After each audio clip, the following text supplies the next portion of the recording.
Hello everyone, welcome to our channel. Today we will dissect a hibiscus flower and describe its parts. It is pedicel. It gives support to the flower.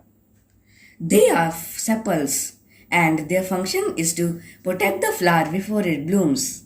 They are petals. They are the colorful part of the flower. It is stamen. It consists of anther and filament. The yellow colored part is called anther, which produces male gametes called pollen grains.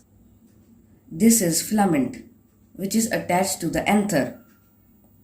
It is carpel, which consists of stigma at the top, style in the middle, and ovary at the base. Now I am removing sepals.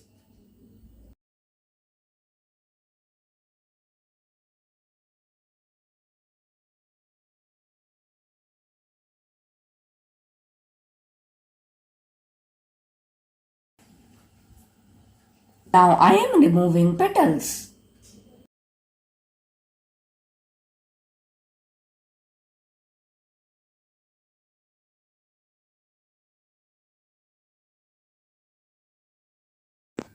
Now I am removing stamens.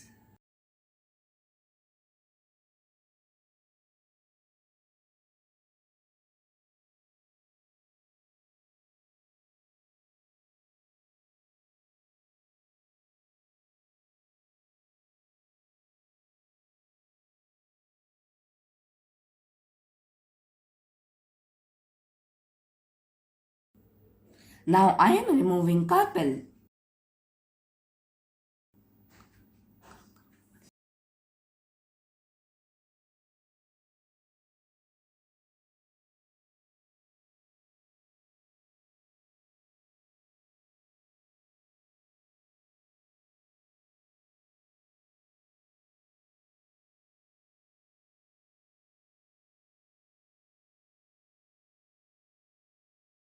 Now carpel is removed. This is stigma, this is style, and this is ovary. Now I am cutting ovary. See, these are the ovules found in the ovary. Ovules are the female gametes. Now all the parts of the hibiscus flower are dissected.